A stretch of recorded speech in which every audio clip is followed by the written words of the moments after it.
Bonjour à toutes et à tous, j'espère que vous allez bien, ou plutôt bonsoir puisqu'il est 21h passé. Je vous retrouve pour une série de vidéos qui seront des vlogmas. Je pense que je sortirai 4 vlogmas, en tout cas c'est ce que j'ai prévu donc d'ici Noël. Je suis pas tout à fait sûre du rythme que je vais tenir et je peux pas vous garantir qu'il y aura bien 4 vlogs étant donné que je vais être un peu occupée et que voilà, enfin je vais faire comme je peux on va dire. Mais voilà, j'ai prévu de faire des vlogmas parce que le mois de décembre c'est un mois dans lequel on voit pas mal de vlogs. Et c'est vrai que j'aime bien regarder des vlogs à cette période. Alors vlogmas c'est un peu parce que tout le monde utilise ce terme pour le mois de décembre, mais ça sera pas des vlogs de Noël à proprement parler. Je veux dire, il y aura pas trop de magie de Noël, de shopping de Noël, je sais pas. Ça va plus être des lives, enfin pas des lives, des vlogs lecture, où je vais vous parler de mes lectures en cours, je vais vous parler d'autres contenus culturels, vous filmer un peu ma vie qui est pas passionnante, mais voilà. Euh, voilà, donc j'espère que ça vous plaira. J'ai pas de grosses ambitions pour ces vlogs, c'était je trouve un moyen de finir l'année de manière assez détendue et sans trop me prendre la tête au niveau du contenu. Et voilà, j'espère que ça égare un peu votre mois de décembre qui est un mois, enfin moi je trouve toujours très difficile à cause du froid, de l'entrée dans l'hiver, et Noël ça rend pas forcément les choses mieux d'ailleurs, donc voilà, j'espère que ça pourra vous divertir un petit peu. Je vais d'abord vous parler d'un livre que je viens de terminer, qui était au programme du club de lecture d'Antastasia, donc Le Clan du Sorgho Rouge de Moyane, que j'ai pas eu le temps encore de visionner live, enfin, j'en ai vu une partie seulement parce que quand le live a été... Quand elle a fait le live, je n'avais pas terminé le livre, malheureusement, donc j'ai pas pu y assister en direct. C'est le deuxième livre que je lis de Moyane. J'avais lu Grenouille, que j'avais beaucoup aimé il y a 2 ans à peu près, que je vous recommande vraiment de lire si vous voulez découvrir l'auteur. Moi j'avais vraiment beaucoup aimé ce livre. Je vous en ai parlé d'ailleurs dans une de mes vidéos où je vous présentais des personnages d'écrivains. Voilà, donc Grenouille, je vous le recommande vraiment, j'avais adoré. Donc c'est le deuxième livre de l'auteur que je lis et je crois que c'est pas son plus connu, puisque Moyane, comme vous le savez peut-être, a eu le prix Nobel de littérature. Ici, on se trouve au début des années 30, fin des années 20, début des années 30, sous l'occupation japonaise, en tout cas quand la Chine commence à être attaquée par le Japon. Et on va suivre plusieurs personnages d'une même famille, notamment 2 personnages que le narrateur appelle grand-père et grand-mère. Donc comme vous avez compris, c'est leur petit-fils. Et il les appelle donc grand-père et grand-mère. Donc c'est 2 personnages qui vont lutter contre l'envahisseur japonais, notamment dans les champs de sorgho. Le livre va donc suivre leur histoire. Déjà, c'est un livre qui a une narration extrêmement complexe, avec plusieurs... niveau temporel, et la différence d'époque est pas marquée vraiment clairement dans le texte. Donc c'est un petit peu perturbant au début, enfin en tout cas il faut être un peu attentif pour s'y retrouver au niveau des strates, parce que vous passez d'une époque à l'autre sans que ce soit explicitement dit. Et donc ça prend un peu de temps de repérer, enfin ça prend un petit peu de temps pour que vous repériez en fait dans les différentes époques et que vous compreniez où on est. Mais une fois qu'on est rentré dedans, je trouve que ça va de mieux en mieux parce qu'on a à peu près repéré quelle était telle époque, etc. Donc ça donne un ensemble assez complexe, on va dire, et qui met en écho vraiment des moments, des moments qui se passent pas du tout au même moment, et ça permet de les mettre en écho, un petit peu de voir comment on en est arrivé à tel moment. Enfin, je sais pas si je suis très claire. En tout cas, j'ai bien aimé la construction, même si c'était complexe. Il y a une chose qui est perturbante, et comme j'ai commencé à regarder le live et je vois que ça a été noté tout de suite au début du live, c'est la différence entre le résumé et le contenu du livre. Parce que dans le résumé, on parle vraiment d'un affrontement entre des bandes nationalistes et communistes chinoises contre l'envahisseur japonais. En fait, moi je trouve qu'on se concentre beaucoup plus sur la vie de cette famille et sur l'histoire du grand-père et de la grand-mère. Donc leur histoire amoureuse, leur histoire de vie, la manière dont ils ont survécu à l'envahisseur, comment ils se sont adaptés à cette menace, mais finalement l'envahisseur japonais est assez peu présent, sauf à la fin, dans une scène extrêmement traumatique. Mais il est assez peu présent, il y a beaucoup de scènes de violence, etc. Mais c'est aussi de la violence entre Chinois, Il y a notamment toutes des scènes au début du livre voilà, de violence dans des villages, de scènes de justice qui sont pas vraiment, qui sont rendues dans ces villages de façon assez barbare. Mais on n'a pas vraiment, enfin moi j'ai trouvé que c'était vraiment pas le thème principal du livre, cet affrontement. C'est vraiment plus la description de deux destins qui se rencontrent et de ce couple extrêmement dysfonctionnel entre le grand-père et la grand-mère. Et de ces affrontements dont le Sorgho va finalement... Enfin, j'avais l'impression que le Sorgho était un personnage du livre à proprement parler, qui est à la fois témoin des agissements des personnages, témoin de leur violence, et en même temps miroir de cette même violence, et en même temps, et aussi un personnage stable qui survit un peu à toutes ces époques temporelles. Finalement, le point commun entre ces différents moments de lecture, ces différentes époques, c'est la présence obsédante presque du Sorgho qui est toujours là. Je pense que c'est à peu près le seul élément de stabilité dans ce livre qui est assez chaotique. Dans l'ensemble, c'est un livre que j'ai bien aimé. Je passais plutôt un bon moment de lecture. Alors je mets bon entre guillemets parce que c'est une lecture difficile, qui est violente, qui est pas du tout reposante. Mais dans l'ensemble, j'ai bien aimé. Mais j'ai moins aimé que Grenouille. Je suis encore un peu perplexe parce que c'est un livre où on a du mal à définir même une intrigue, enfin je sais pas comment expliquer. C'est un livre qui est vraiment confus, il n'y a pas vraiment de... Enfin, confus dans le sens où ne se dégage pas vraiment une histoire principale, enfin c'est vraiment des morceaux d'histoire qui sont un peu mis les uns avec les autres, je sais pas. Donc plus j'avançais dans le livre et j'avais l'impression qu'on n'était toujours pas rentré dans l'histoire, enfin voilà, je sais pas si c'est clair ce que je dis. Mais à part ça, c'était plutôt une bonne lecture. Voilà, je suis pas sûre que commencer par là, c'est bien pour commencer Moyane. Je vous recommande donc de lire Grenouille plutôt que celui-là. Voilà, si vous deviez choisir un livre pour commencer l'auteur. Après ça, j'ai commencé donc hier Le Voyage au phare de Virginia Woolf, qui était un livre que j'avais mentionné dans ma vidéo au tout début d'année où je vous donnais 15 livres que je voulais lire cette année.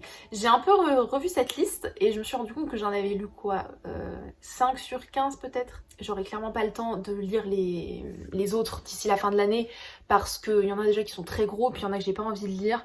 Voilà, bon, un petit échec cette liste malheureusement, mais écoutez, les goûts et les envies changent au fur et à mesure de l'année. Bon, en tout cas, il y avait Voyage au phare et celui-là, il me tentait toujours. En plus, j'ai envie de lire des livres un peu courts cette année, pour finir l'année, parce que j'ai eu beaucoup de pavés cette année. Ce qui n'est pas une mauvaise chose, on va dire, mais j'ai lu beaucoup de lectures. Vraiment, je suis restée très longtemps dedans. Et c'était assez exigeant, intense, et j'avoue que j'ai un peu la flemme là pour cette fin d'année de lire des livres très gros et très intenses. Voilà, j'ai envie de lire des livres plus courts alors. Voyage au phare, c'est intense, hein, c'est clair, mais au moins ça correspond peut-être un petit peu plus avec ce que j'ai envie de lire en cette fin d'année. Donc dans Voyage au phare, on va suivre une famille qui s'appelle les Ramsay. Ça y est, j'ai déjà oublié le nom de la famille, ça serait bien. Qui est composée du père, de la mère et des enfants, et qui a envie d'aller au phare. Enfin, les enfants ont envie d'aller au phare, mais ils peuvent pas à cause de la tempête. Alors là, je vous dis un truc, on a l'impression que je vous parle d'une histoire d'enfant, enfin je sais pas. C'est un peu difficile avec Virginia Woolf, c'est pas les intrigues qui sont les plus intéressantes souvent, c'est la manière dont elle les raconte. Donc là je suis tout au début, mais effectivement on est dans une plongée introspective qui me rappelle les vagues, sur la vie de cette famille, sur ses fréquentations, sur leur passé, leur existence, etc. C'est plutôt bien pour l'instant, enfin, en tout cas j'aime bien, voilà. Donc je pense que je reviendrai vers vous un peu plus tard quand je l'aurai suffisamment avancé.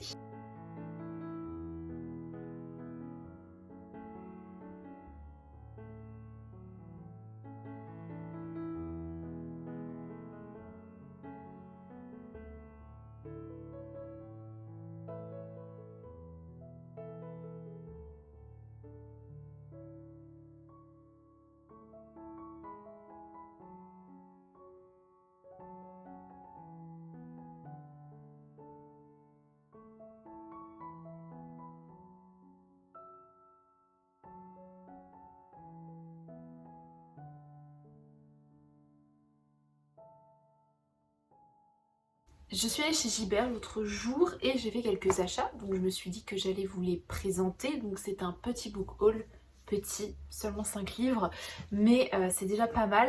Donc Donc je vais vous présenter ça rapidement, peut-être que ça peut vous intéresser, surtout que peut-être qu'il y aura certains de ces livres dans les vlogs qui vont suivre, je ne sais pas encore, je n'ai pas encore décidé ce que j'allais lire, on verra, mais certains me tentent pas mal, donc il y a moyen que je les lise assez rapidement. J'ai acheté ce petit folio à 2 €, Le meurtre de Steinbeck, qui regroupe 4 nouvelles de l'auteur, je crois. Il est dit, dans un monde d'hommes rudes et impitoyables, 4 portraits de femmes fortes par l'auteur des Raisins de la colère. Donc ça m'a pas mal intéressée. Je crois que ce sont des nouvelles qui sont extraites d'un autre recueil, ce que j'avais pas forcément vu quand j'ai acheté le livre. Donc peut-être que si les nouvelles me plaisent, j'achèterai le recueil en entier. Voilà, mais j'ai lu 2 livres de Steinbeck cette année, À l'Est d'Éden et Les Raisins de la colère, et j'ai absolument adoré les deux.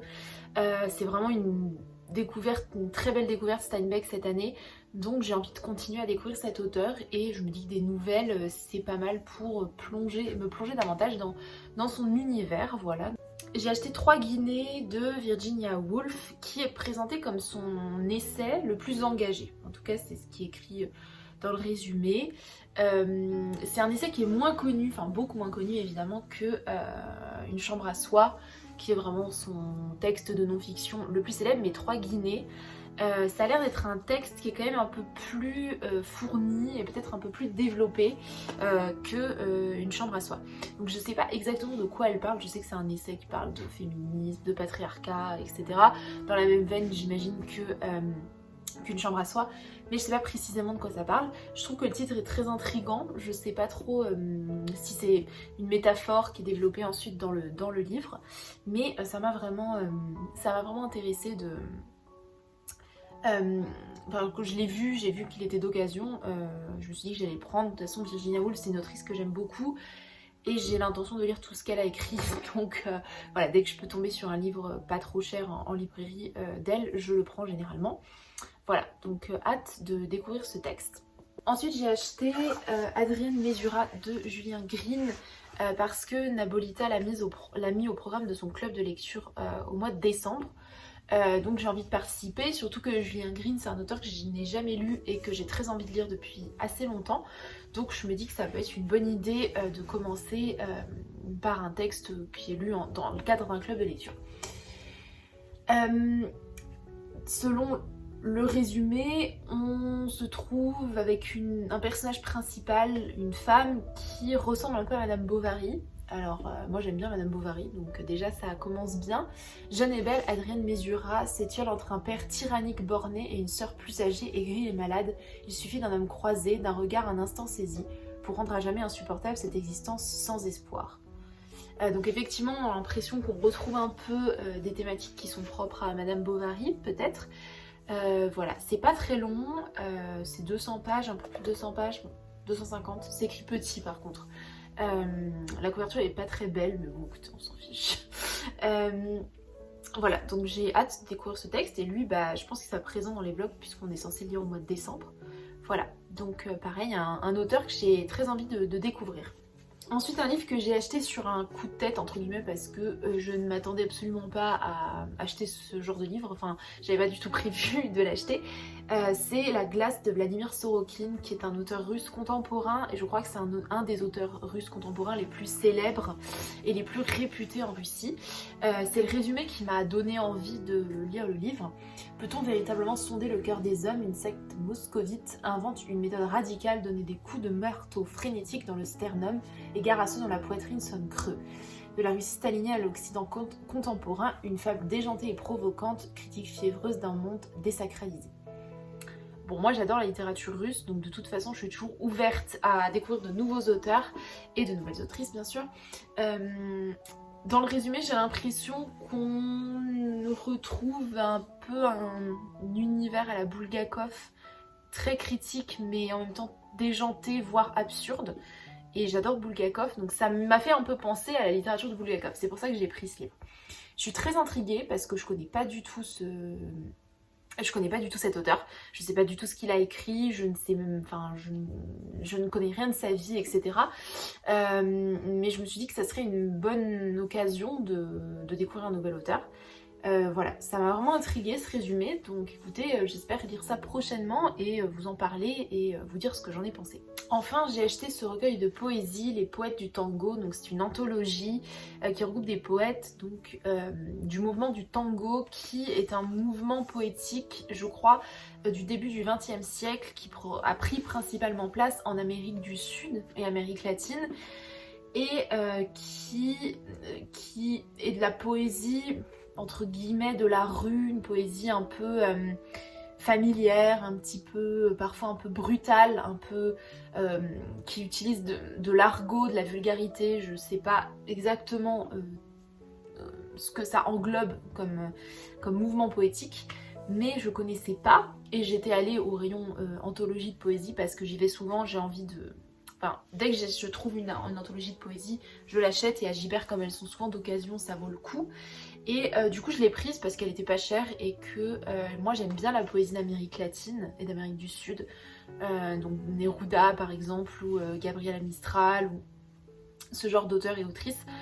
Donc je me suis dit que c'était une occasion de découvrir une poésie que je connaissais pas. C'est vrai que c'est sympa les anthologies parce que du coup on peut découvrir plusieurs poètes et poétesses et ensuite se diriger vers celles et ceux qu'on apprécie. Mais qu'est-ce qu'après tout qu'une nuit ? Un court espace, surtout lorsque l'obscurité s'estompe si vite et que si vite un oiseau gazouille, un coq chante, ou que s'anime un ver timide comme une feuille jaunissante dans le creux de la vague. La nuit cependant succède à la nuit. L'hiver en tient tout un jeu en réserve et les distribue également équitablement, avec des doigts infatigables. Elles s'allongent, elles s'assombrissent. Certaines d'entre elles portent en l'air de claires planètes, des plaques de brillance. Les arbres automnaux, tout dévastés qu'ils soient, revêtent l'état de drapeaux en lambeaux qui s'embrasent dans l'obscurité des fraîches cryptes de cathédrales, où des lettres d'or sur des pages de marbre décrivent la mort à l'ennemi et comment les ossements blanchissent et se consument là-bas, au loin, dans les sables de l'Inde.